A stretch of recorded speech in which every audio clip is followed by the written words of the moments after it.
estado analizando a través de las parashot de la semana.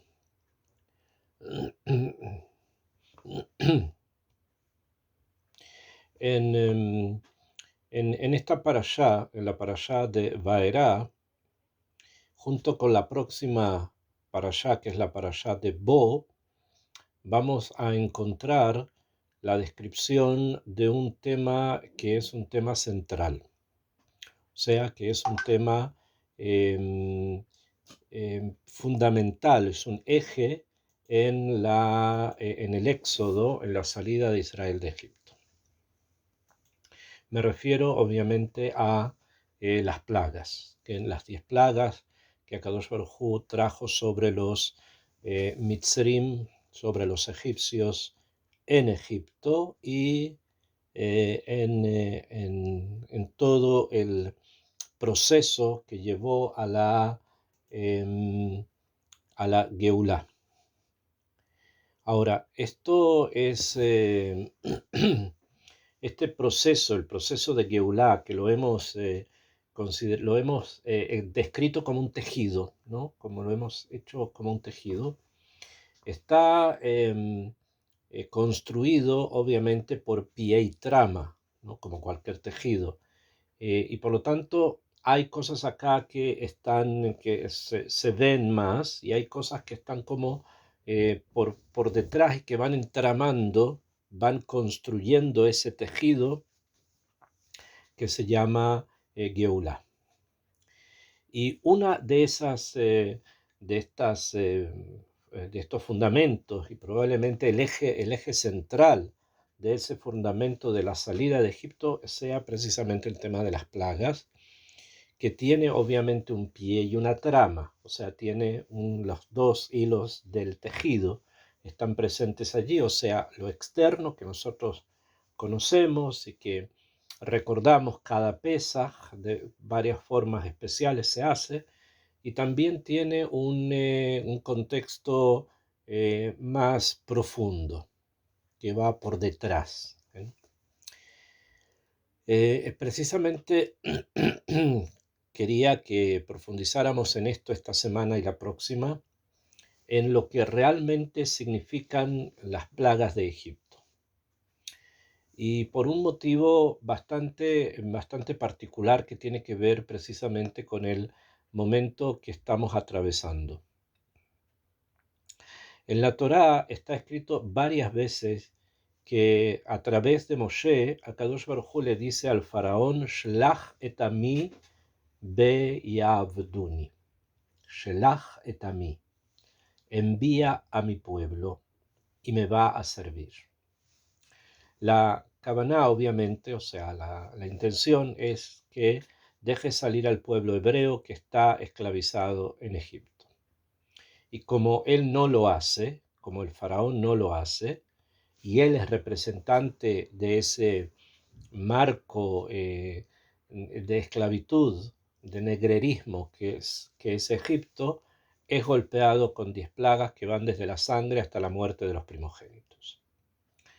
Y esto es bastante sintomático porque también hoy tenemos parte de nuestro pueblo secuestrado por un pueblo extraño, secuestrado por un pueblo con el que nosotros convivimos, pero que los conocemos y los conocemos ya de mucho tiempo.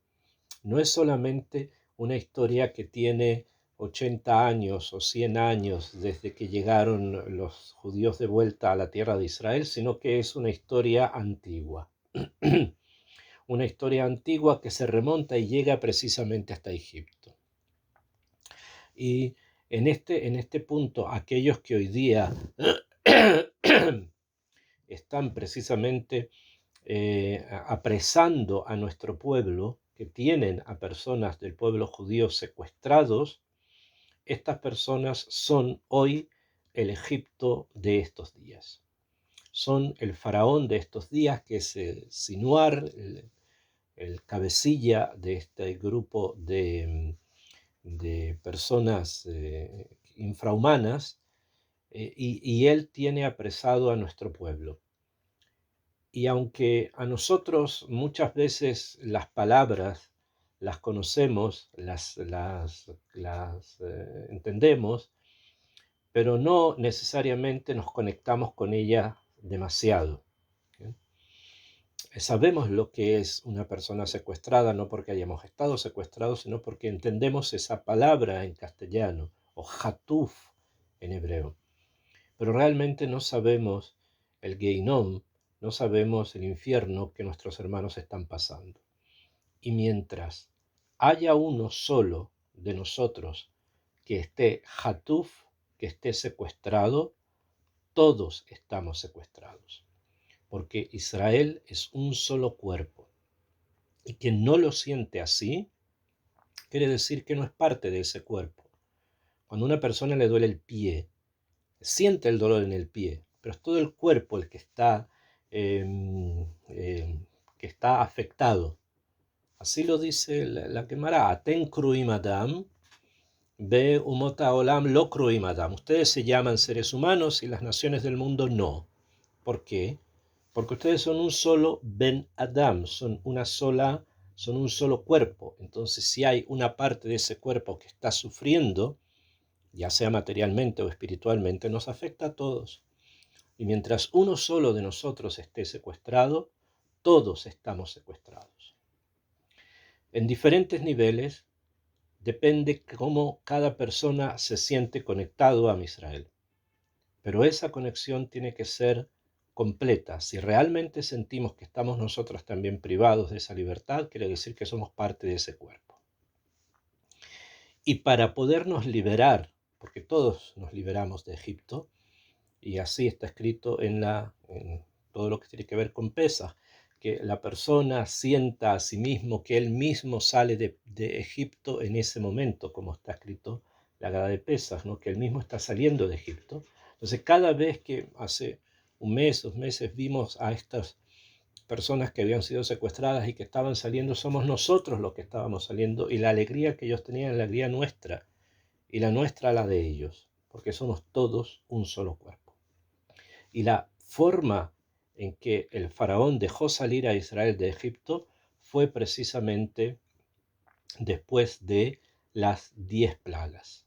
Esto quiere decir entonces que el Egipto que hoy día nos tiene prisioneros a todos, ese Egipto que está ahí en Gaza, tiene que recibir 10 plagas. 10 golpes completos, profundos, mortales, hasta el último, que es la muerte de sus primogénitos. En la medida en que eso ocurra, vamos a poder salir de este cautiverio, del cautiverio que ellos nos han puesto. Y por lo tanto es importante en este mes concentrarse, y en estas 2 semanas, Vaerá y Bo, concentrarse precisamente en qué fueron las plagas, cuáles fueron los golpes, cuáles fueron esas makot, como dice la Torá, que llevaron finalmente a que el faraón los dejara salir. Voy a primero decir algunas cosas técnicas antes de que empecemos a relatar el tema en forma completa. Bezrat Hashem, ¿no? Primero, las 10 plagas están divididas en 2 parashiot. ¿Bien? En la parashá de Vaerá se encuentran 7 plagas, y en la parashá de Bo, la siguiente, se encuentran otras 3. Es por eso que Bo, la próxima semana, Bo, la Bet vale 2 en gematria y la Aleph vale 1, 3, porque ahí están contenidas las últimas 3 plagas. Y en esta parashá, en Vaerá, es donde aparecen las primeras 7. Y como dijimos, para que finalmente el corazón del faraón pueda dar pie a que Am Israel se libere, fueron necesarias las 10.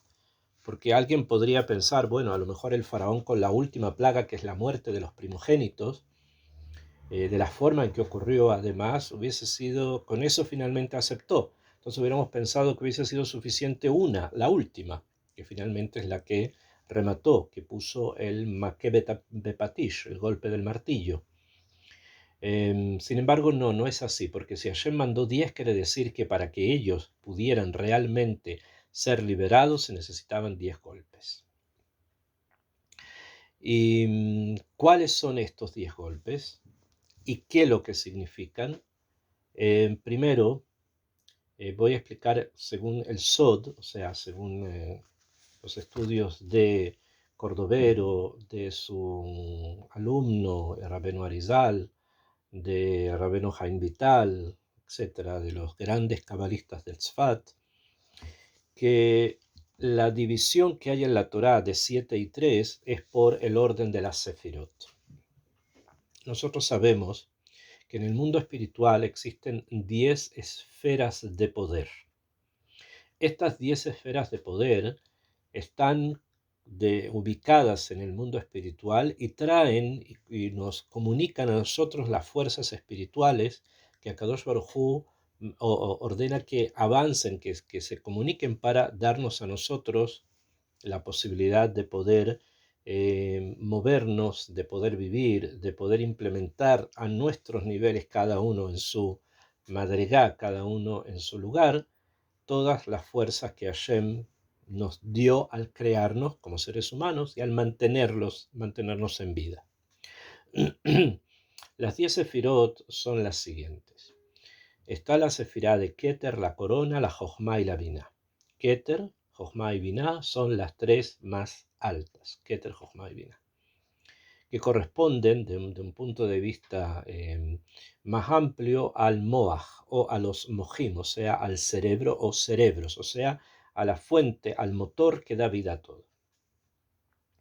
Después, estas son las tres, que son las tres más altas. A veces no se menciona la sefirá de Keter, sino que se menciona la sefirá de Da'at, Jochma, Binah, Da'at, por ejemplo, Chabad, pero es la misma idea. Estas tres sefirot altas, que son los cerebros, tienen un cerebro que es el cerebro que se llama Keter, la corona, junto con el Da'at, el entendimiento, tienen una simbiosis, o sea, están como en una especie de círculo que a veces uno se manifiesta y a veces otro, siendo parte de la misma energía. Y está la Jochma, la sabiduría, y la Binah, el entender. Después, hacia abajo, tenemos 7 sefirot, que completaría el número de 10, como dice el Sefer Yetzirah, que finalmente son 10 sefirot, donde tenemos el Hesed, la Gvurá, el Tiferet, o sea, la bondad, la fuerza, el Tiferet, la hermosura. Tenemos el Netzach, el Netzach quiere decir la eternidad. Tenemos el Hod, la magnificencia, el Yesod, el fundamento, para terminar finalmente en la sefirá de Malhut, al reinado, que son las 7 de abajo. En el orden en que fueron escritas en la Torá, como les acabo de decir que hay 7 que aparecen en esta parashá y 3 en la siguiente, nos quiere enseñar o nos quiere indicar que las 7 primeras plagas corresponden de una manera a las sefirot, las 7 sefirot de abajo. ¿Qué quiere decir esto? Porque una plaga está relacionada con una sefirá. ¿A qué se refiere? Entonces, los sabios nos enseñan que el mundo en el que nosotros vivimos está equilibrado. O sea, que tiene un equilibrio, que este equilibrio necesita de la presencia de lo bueno y lo malo. Para aquellas que conozcan el libro de Rabbeinu Moshe Haim Luzzatto, que se llama Da'at Tvunot, él explica muy bien allí, en forma muy clara, cuál es la naturaleza del mal y por qué el mal es necesario que exista para que finalmente desaparezca. Mientras esto ocurre, existe como un aspecto de la realidad, que ese aspecto de la realidad nosotros lo llamamos la sitra ájara, o el otro lado, la clipá, la impureza. Tiene varios nombres. ¿En qué consiste? Consiste también en 10 sefirot, pero 10 sefirot que representan lo contrario a la vida, lo contrario a la energía, lo contrario a lo bueno. Y a pesar que, según muchos cabalistas, reciben los mismos nombres, solamente que están por el lado de la clipá. este equilibrio que hay entre lo bueno y lo malo permite el libre albedrío.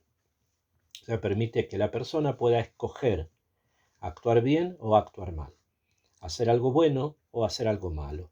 Cuando la persona escoge hacer algo bueno, se conecta con el árbol de las Sefirot positivo o la Kedushá, como llamamos simplemente, ¿no? Cuando la persona se desconecta por el Yetzer Hará que lo empuja a realizar cosas indebidas, o sea, cosas que son negativas, entonces cae bajo el dominio de la Sefirot de la Clipa. Y cada vez que lo sigue haciendo, se ingresa más aún allí y después es más difícil poder salir. Ahora, este mundo distinto, el mundo del otro lado, el otro lado de la fuerza, o sea, la no fuerza, la clipá, ¿okay? La clipá significa en hebreo cáscara, porque es lo que tapa al fruto, ¿no? Lo va tapando, no nos deja ver el fruto, entonces como que lo cubre y es necesario sacarlo y tirarlo. Tiene 10 sefirot, como dijimos, y cada una de las plagas, o sea, cada una de las plagas que ocurrieron desde sangre hasta la muerte de los primogénitos, va golpeando, o sea, va hiriendo a nivel espiritual una de las sefirot de la impureza, una de las fuerzas que están relacionadas con lo impuro. Desde la sefirá de Malhut de la Clipá, o sea, de la impureza, hasta la Jochma de la impureza, o sea, el Gesed de la impureza, mejor dicho. Y después, en la próxima para allá, vamos a ver precisamente el golpe a los Mohim, o sea, el golpe al cerebro, al motor de la impureza. En esta para allá nosotros vamos a distinguir los golpes a la forma, a la mecánica, a la forma en que actúa la impureza, va a ser golpeada una vez tras otra, para que en este mundo, en el mundo material, eso se transforme en lo que nosotros vamos a conocer como sangre, como sefardea, como kinim, etc. Y esto es obviamente parte de todo este proceso y de este punto central, como les dije, que es el tema de las makot, el tema de las plagas. Esta es una forma de poderlo estructurar que tiene esta base, como les dije, o sea, que cada plaga va golpeando una de las fuerzas de la impureza, desde la sangre hasta la muerte de los primogénitos. Hay, sin embargo, otra forma en que podemos ver las plagas y es organizándolas de 3 en 3. Que este orden, el orden de las plagas de 3 en 3, tampoco es algo simple. No es algo que lo vemos por una situación técnica, no, hay acá una profundidad. Los sabios nos enseñan que en el bastón de Yosef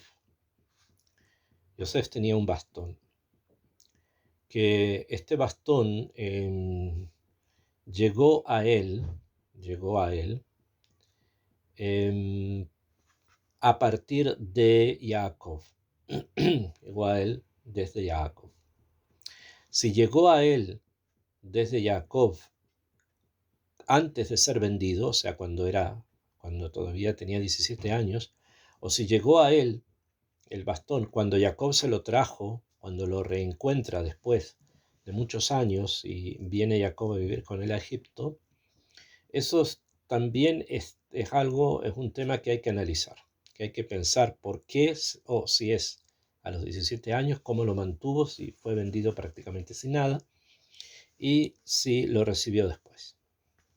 Como fuera que fuese, Yosef tenía ese bastón que lo había recibido de Jacob, que Jacob lo había recibido de su padre, de Yitzhak, Yitzhak lo había recibido de Abraham, Abraham lo había recibido de Noach, Noach lo había recibido de Hanoch, de Shet, Hanoch lo había recibido de Shet, Shet lo había recibido de su padre Adam Arishon. Y Adam Arishon lo había recibido no porque lo recibiera, sino que en el momento en que él fue expulsado del Gan Eden, que Adán Rishon salió del Gan Eden, él cortó una rama del Etz Haim, cortó una rama del Etz Haim, según dicen unas opiniones, hay quien dice que cortó una rama del Etz Adat, pero cortó una rama, y esa rama, ese es el bastón, ¿okay? Que después se lo pasa a Shet, el hijo que le sobrevive finalmente, y Shet se lo va a pasar a Hanoch, Hanoch Noach, y así va a llegar hasta Yosef. Ese bastón tenía unas letras grabadas, no era simplemente una rama, sino que cuando Adán lo rompe y se lo lleva, corta la rama esa y se la lleva de uno de los dos árboles, lo hizo porque vio que ahí estaban grabadas unas letras que él no entendía, que eran esas letras, pero que brillaron cuando él las vio. Cuando él vio las letras, entonces brillaron, entonces entendió que había ahí algo importante, lo corta y se lo lleva en el momento que que, que lo expulsan del Gan Eden. Y después el bastón va pasando de mano en mano, como dije, hasta que llega a Yosef en Egipto. Esto es lo que está traído en el Pirkei de Rabbi Eliezer, uno de los libros que hablan del tema. Cuando está este bastón en Egipto, Yosef muere. Y en el momento que Yosef murió, una persona cercana a Yosef, por varios motivos, ahora no quiero entrar tanto a explicarles, porque son cosas que tienen que ver con las genealogías, que era Yitro, entró a la casa de Yosef antes que llegaran los enviados del faraón, antes que llegaran la policía, entre comillas, o la gente del faraón, entró a la casa de Yosef y se llevó de ahí varias cosas. Y una de las cosas que se llevó fue el bastón, o sea, Yitro se lleva el bastón y se lo llevó a Midian, de donde él era. Y en el momento que se lo lleva a Midian, entonces lo entierra en un jardín. Y de ahí nadie más lo pudo sacar hasta que llega Moshe. Moshe sacó el bastón porque vio las letras que estaban escritas allí y brillaron también para él y pudo sacar el bastón. Y ese es el bastón de Moshe, que es el con el que él vuelve a Egipto. Y con ese bastón, Moshe va a hacer varias cosas. O sea, ese bastón es un ente de poder, es un ser de poder. ¿Y cuáles eran las letras que estaban grabadas allí? Estaban grabadas allí los nombres de las plagas, pero en acróstico, o sea, en Rashei Tevot, que son Datzach, Datzach, Daash, Be'ahav. O sea, estaban grabados en el bastón letras que iban de a tres. Las primeras son Datzach, Dalet de Dam, o sea, de sangre, Tzade de Tzefardea, la segunda, las ranas, y Haf de Kinim. Y después las otras tres, y al final las tres más la última, porque si son tres son 9, tres son 9, y queda una que es Makat Bejorot. O sea que la división de las plagas en números de 3 es una división que ya estaba escrita en el Gan Eden. O sea que ya en el paraíso, allí ya estaba contenido en esa rama lo que le iba a pasar al faraón en Egipto. Y eso quiere decir que lo que les va a pasar a los enemigos de Hashem es siempre, porque está contenido allí la historia del mundo. Y esto, como les dije, va de 3 en 3. Esta es otra forma de poder estructurar las plagas, porque van, como les dije, van agrupadas de a 3, y esto es muy, pero muy trascendente para todo lo que vamos a estudiar sobre estas plagas. Haciendo ya estas dos introducciones, no quiere decir que sean las únicas formas de poderlas estructurar, pero son las más importantes. 7, 3 y de 3 en 3 según el acróstico de Datzach, Daash y Be'ahav.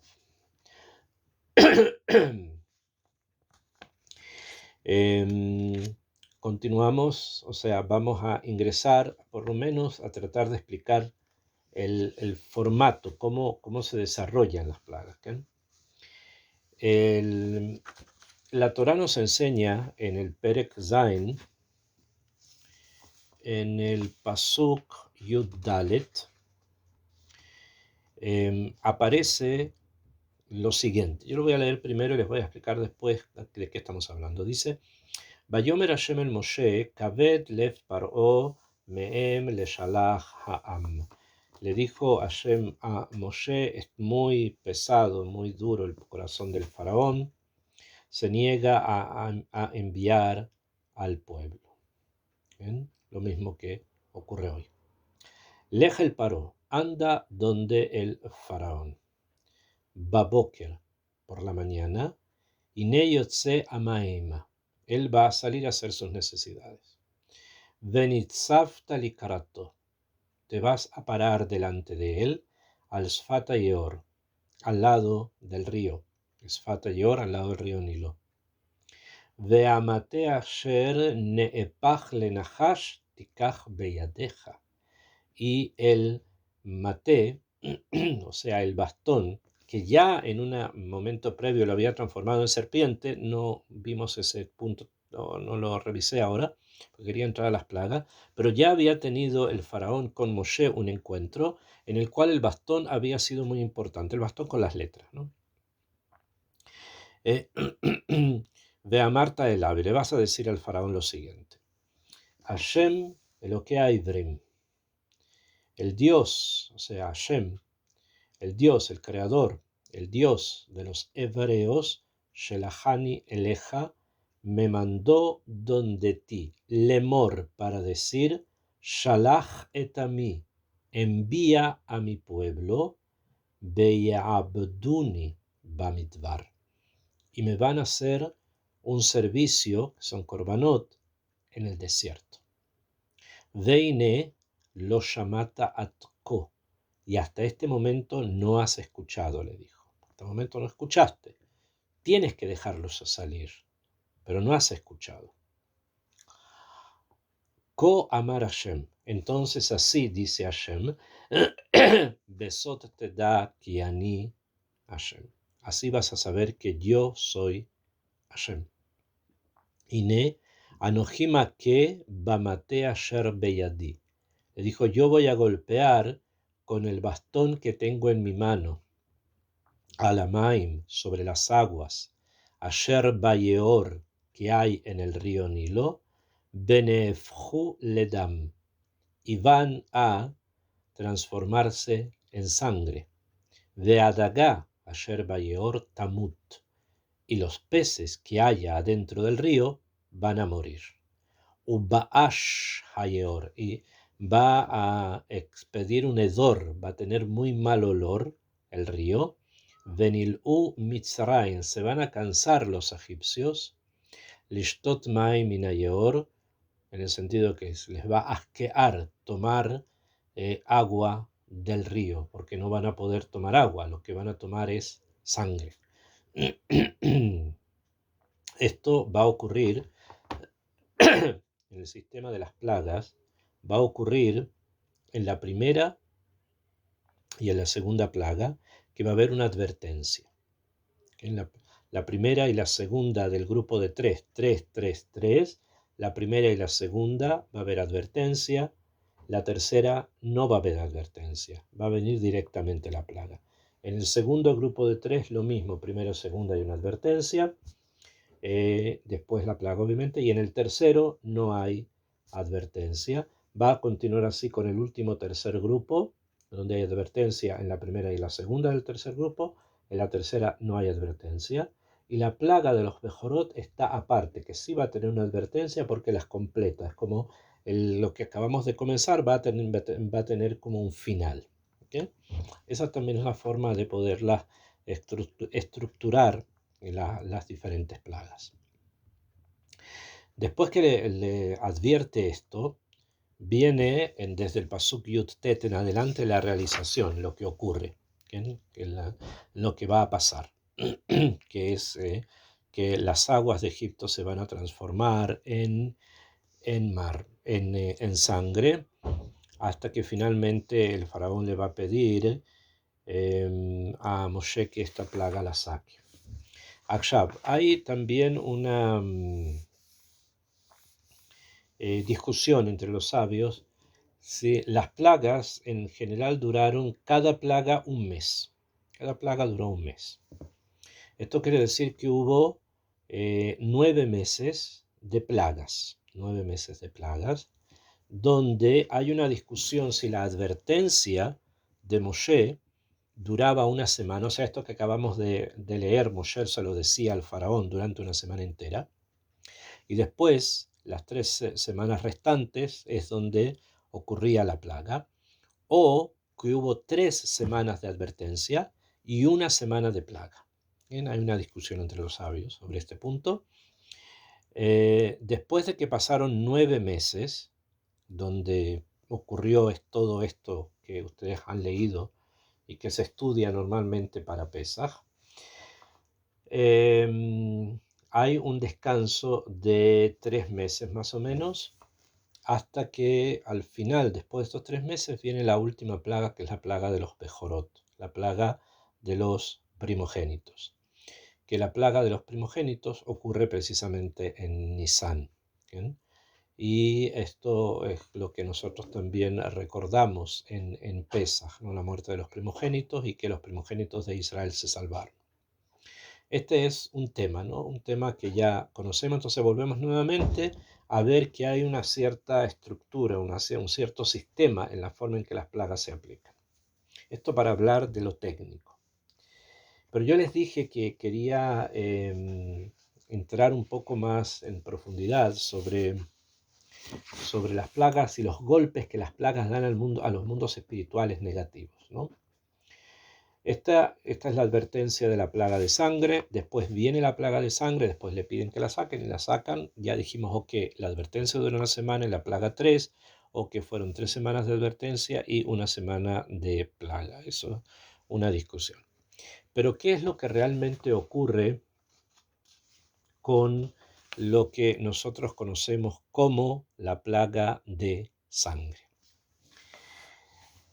Rabbi Yitzhak Luria Ashkenazi, Ari Kadosh, cuando estudia este tema, él nos explica ciertas cosas y nos enseña qué fue lo que esta plaga golpeó realmente hasta que en el mundo real se produjo sangre. Para que en el mundo real se produzca sangre, sangre no era Gisateinai, no era como si fuese agua de color rojo, no, era sangre. ¿Por qué hacemos esta acepción? ¿Por qué decimos esto de que era realmente sangre?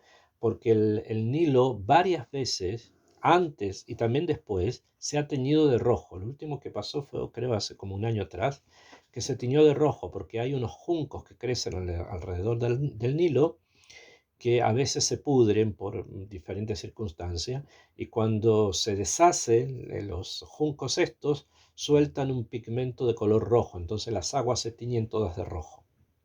Es impresionante verlo, ¿ok? Pero es un fenómeno común en el río Nilo, no solo en el Nilo, pero en el Nilo es común, en la parte, no en todo el Nilo es un río muy largo, ¿ok?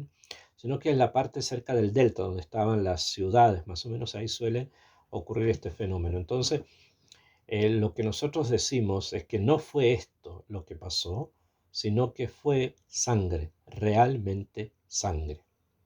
Entonces, Rabbeinu Arizal nos explica lo siguiente. Dice, sangre, como es sabido, tiene el valor numérico de la interacción progresiva simple del nombre Ekeye.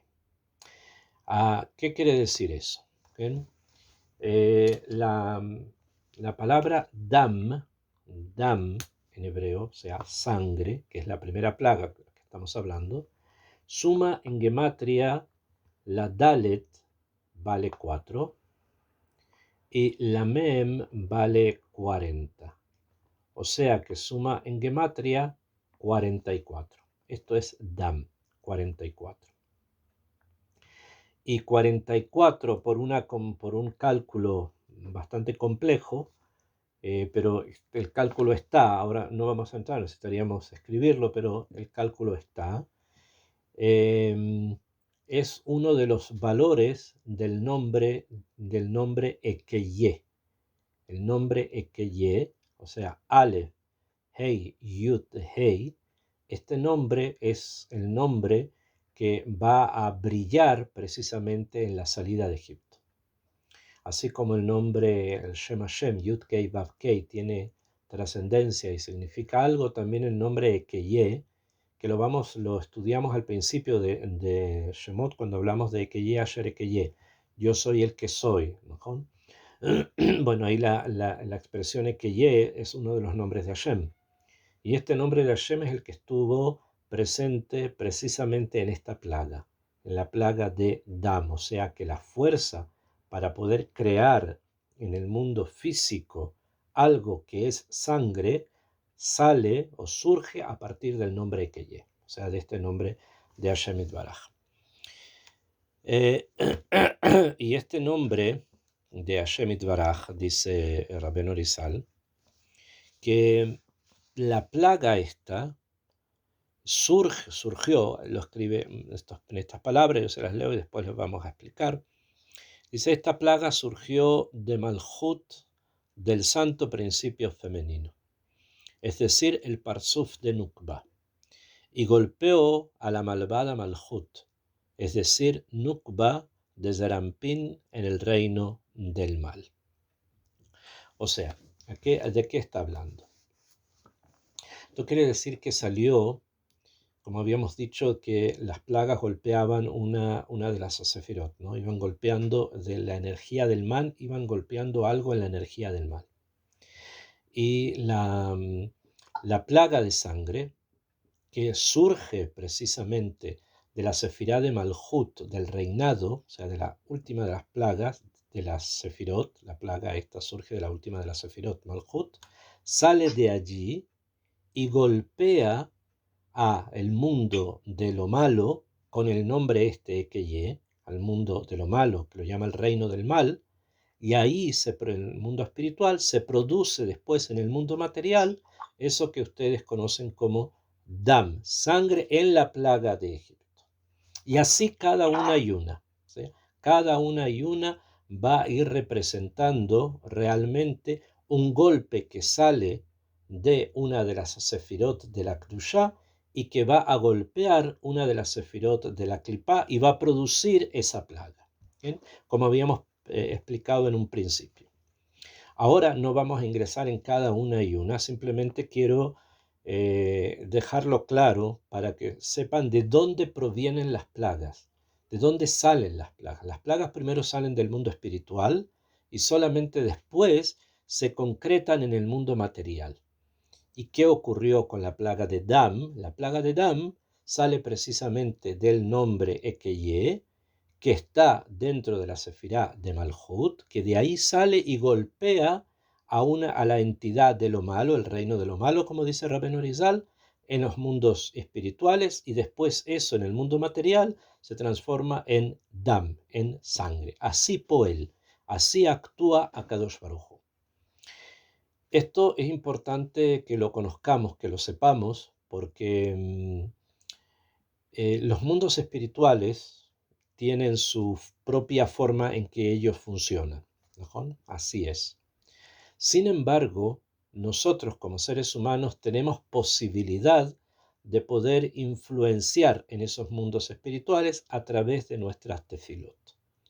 Cuando una persona hace tefilá y utiliza las palabras correspondientes que ya están, ¿por qué? Porque los sabios nos heredaron las tefilot, y ahí están precisamente las palabras que van a causar que en los mundos espirituales esta energía golpee a esta energía y haga que una enfermedad desaparezca, por ejemplo, o que esta energía golpee a una energía negativa que tenía como apresado a alguien y no le permitía, por ejemplo, que encontrara un zivug hagun, una pareja decente, etcétera, etcétera, etcétera. Hay unas palabras especiales que los sabios nos han heredado y que nosotros tenemos libros de tefilot. En esos libros de tefilot podemos encontrar las tefilot apropiadas. Y a pesar que nosotros no seamos cabalistas y que no comprendamos realmente qué es lo que está ocurriendo a los niveles espirituales más profundos, pero tenemos la confianza de que aquel sabio que lo escribió, él sí sabía. Entonces nos hereda a nosotros ese instrumento, esa fuerza para poder cambiar incluso muchas Geserot. Y eso va a depender de la intensidad de nuestra tefila. En la medida que nuestra tefila es más intensa, más profunda, entonces estas actividades son muchísimo más efectivas. Esto que estamos diciendo es precisamente la kavaná que debemos tener en la noche de Pesaj. Otra vez, si no es necesario que nosotros seamos cabalistas y que abramos los libros de Rabbeinu Arizal y nos empecemos a fijar cada plaga y plaga de dónde sale en el mundo espiritual y qué golpea en el reino del mal. Eso no es necesario hacerlo. Pero tenemos en la Agadá de Pesaj en un momento en que se leen y cuando las leemos se activan. Esto que estamos hablando se activa en ese momento, en el momento de leerla. ¿Por qué? Porque muchas de ellas tienen que ver con las gemateriot, tienen que ver con los valores numéricos que la palabra dam, la palabra sefardea, la palabra kinim, etcétera, sostienen, y esto es lo que empieza a mover a los mundos espirituales para golpear el reino del mal. Entonces, también en estos momentos en los que nosotros estamos ahora, y que hacemos tefilá, hacemos mucha tefilá, leemos muchos teilim, estamos precisamente ingresando en ese mundo donde las cosas positivas van a ir eliminando a las cosas negativas. Y por lo tanto, a pesar que en el momento preciso nosotros no veamos los resultados, va a depender mucho de nuestra kavaná, de nuestra intención, de nuestra profundidad, para que esos resultados se den, incluso que los veamos. Pero si no los vemos, no quiere decir necesariamente que no se den, están, solo que muchas veces no los vemos, no podemos captarlos. Y estos son los procesos que están ocurriendo. Entonces dijimos que la plaga de Dam golpea, sale del Malhut, y golpea, dice el Rabbeinu Arizal, golpea la cabeza, o sea, golpea el centro de donde salen las malas ideas, las malas intenciones de la nukba de la klipa, o sea, de nukba en hebreo, en arameo, la palabra es arameo, quiere decir la organización. O sea que la plaga de Dam golpeó a la organización de los egipcios, cómo los egipcios se organizaban. Y después de esta plaga, esa organización fue destruida. Ya no pudieron organizar nada más. Después de esto, la organización que tenían cayó. ¿Por qué? Porque esa plaga, la plaga de sangre, fue la que cubrió, la que destruye precisamente qué cosa, la organización del mal. Esto es parecido, perdón, no parecido, así es, esto es lo que ocurre con lo que hizo Yael. No sé si ustedes recuerdan a Yael en la guerra en que lucharon Barak y Dvorá en contra de Yavin, el rey de Asiria, liderado por su ministro de guerra, que se llamaba Sisra, y que finalmente Yael atrae a Sisra a su tienda y después de darle de comer cosas de leche para que se quedara dormido, puso una estaca en la sien del enemigo y con un martillo le clavó la estaca en la sien y de esa manera murió. Obviamente lo que ocurrió allí fue un baño de sangre, obviamente, pero esto es un poquitito más profundo que lo que pasó. O sea, lo que pasó, así fue. Le clavó la estaca y obviamente la cabeza del Rasha explotó, salió. Y obviamente hubo mucha sangre. Pero acá hay una cosa bastante más amuca. ¿Por qué Dafka y a él lo mata así? Podía haberlo envenenado. Si le dio de comer algo, podía haberlo envenenado, podía haberlo aniquilado de otra manera. ¿Por qué escogió Dafka esto? Porque el golpe en la cabeza no solamente simboliza el que elimina al enemigo, sino que elimina los planes del enemigo. o sea, la capacidad que tiene el enemigo de reorganizarse y volver a atacar. ¿Por qué? Porque la cabeza es donde se piensa. Entonces, si golpeo la cabeza, entonces quiere decir que golpea el centro del cual salen las ideas. Y al golpear el centro donde salen las ideas, entonces se confunde el enemigo y ya no va a poder actuar.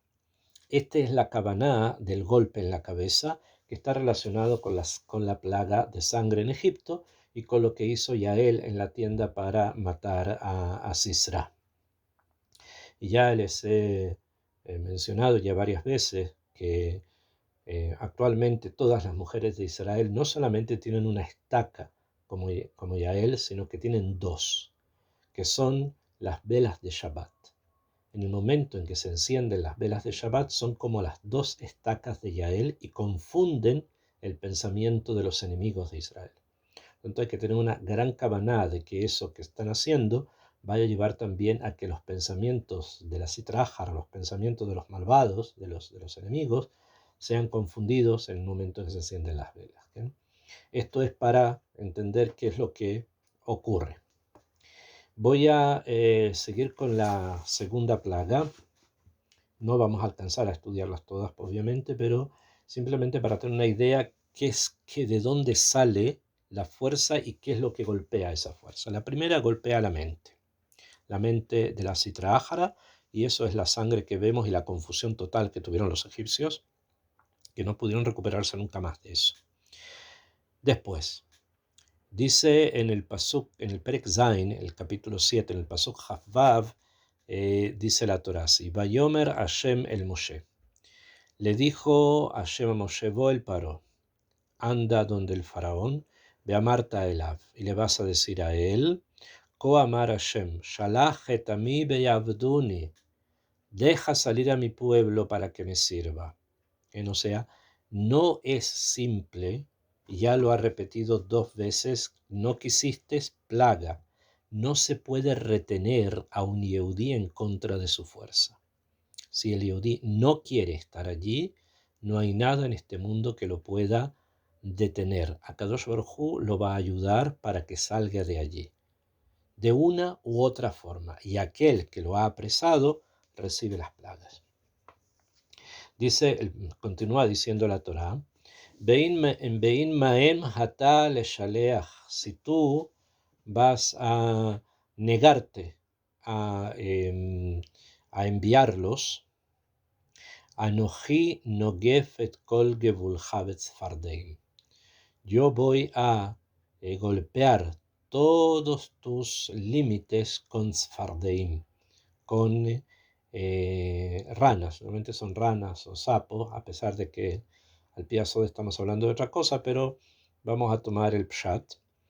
Besharatz a yeor tzefardeim, y el yeor empezó a sacar tzefardeim, ve'alu ubao bebeiteja, y van a venir a tu casa, ubahadar mishkabeja, a tu dormitorio, be'al mitateja, en tu cama, ubebeit avadeja, y en la casa de tus siervos, ubeameja, en tu pueblo, ubetanureja, en tus hornos, ubemisharoteja, y también en tus masas. Adentro de la masa va a aparecer una sefardea.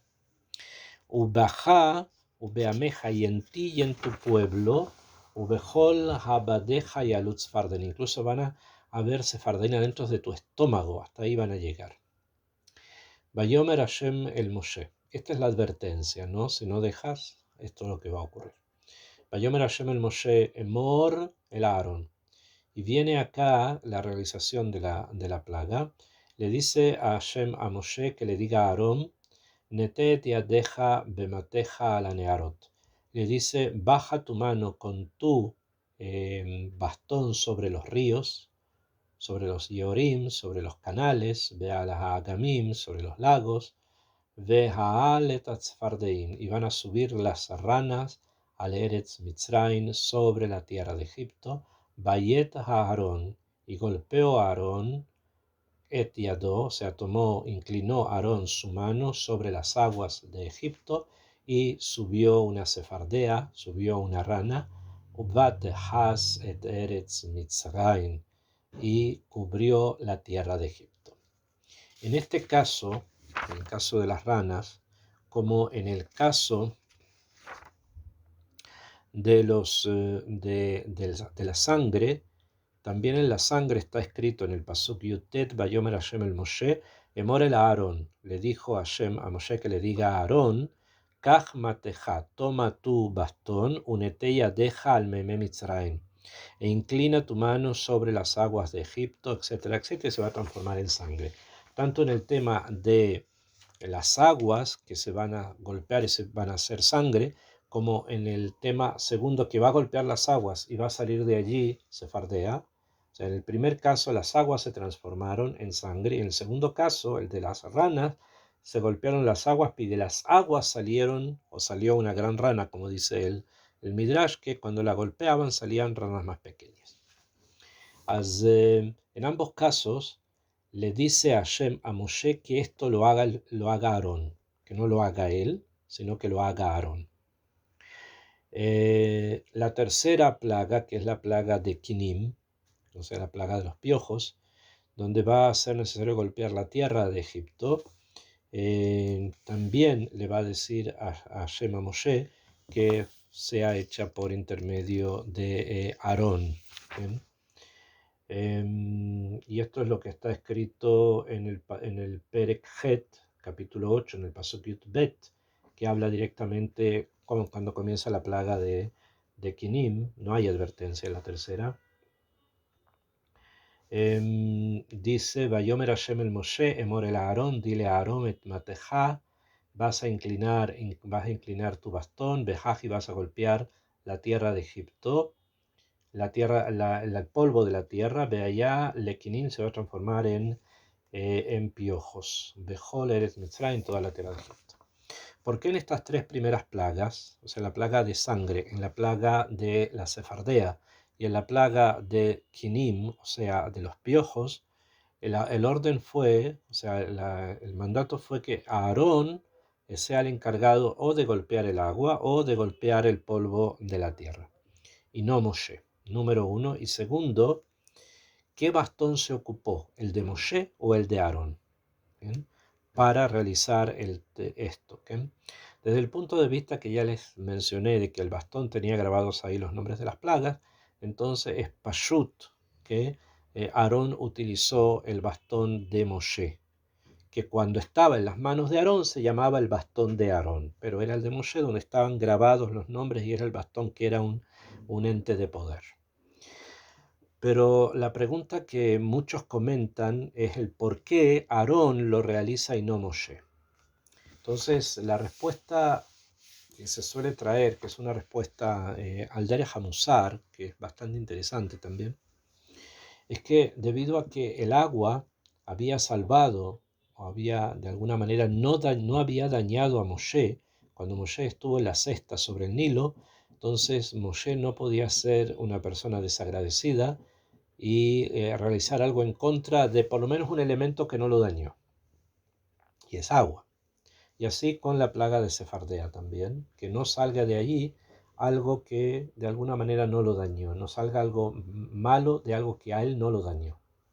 Por eso prefirieron que lo hiciera Aarón. Y también en el caso del polvo de la tierra, porque precisamente el polvo de la tierra le había ayudado a Moshe a enterrar al egipcio que él había matado para poder defender al otro hebreo que había sido golpeado. ¿Bien? Entonces, tampoco no era apropiado que Moshe golpeara el polvo de la tierra, si el polvo de la tierra en este caso le había ayudado a esconder el cuerpo del egipcio. De ahí aprendemos que incluso hay que tener respeto por las cosas que son inertes en la medida en que eso no afecte otro de los procesos universales, pero obviamente también a los seres humanos, ¿bien?, con los que nos relacionamos, a tenerles respeto y agradecimiento, o sea, incluso en que no nos hayan ayudado, pero de alguna manera no nos dañaron, también es bueno ser agradecidos y no traer sobre ellos golpes. ¿Bien? Esto es simplemente lo que se puede entender del hecho de que fue Aarón el que realizó la primera, la segunda y la tercera.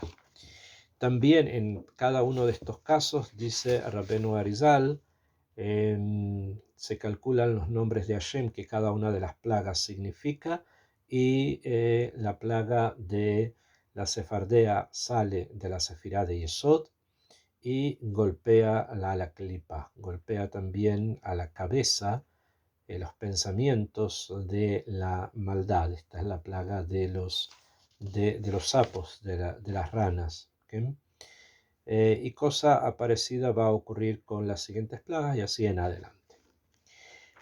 Ok, vamos a quedar por hoy hasta acá. Si tienen alguna pregunta, por favor, la pueden hacer sobre lo que acabamos de estudiar. Nosotros en la próxima clase vamos a continuar con las plagas y sus significados así ya más profundos, las que quedan hoy y las 3 de la próxima semana venidera.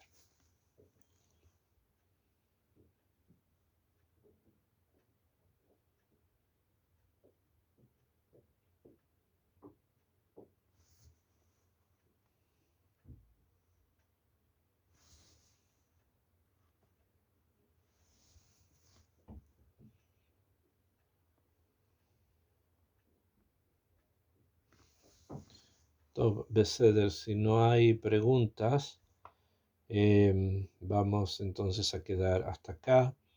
Que Bezrat Hashem, estas palabras de Torá sirvan para proteger a nuestros soldados, para que regresen a sus casas sanos y buenos, para obviamente nuestros secuestrados, para que también puedan ser liberados y volver a sus familias, y para que todos nuestros enfermos y heridos encuentren refuah shlema. Que Bezrat Hashem tengan una excelente semana y que Akadosh Baruj Hu nos entregue todas las energías y todas las bendiciones para seguir rezando, para seguir pidiendo y para seguir avanzando en su Torah. Que tengan excelente semana. Leitaot. Recording stopped.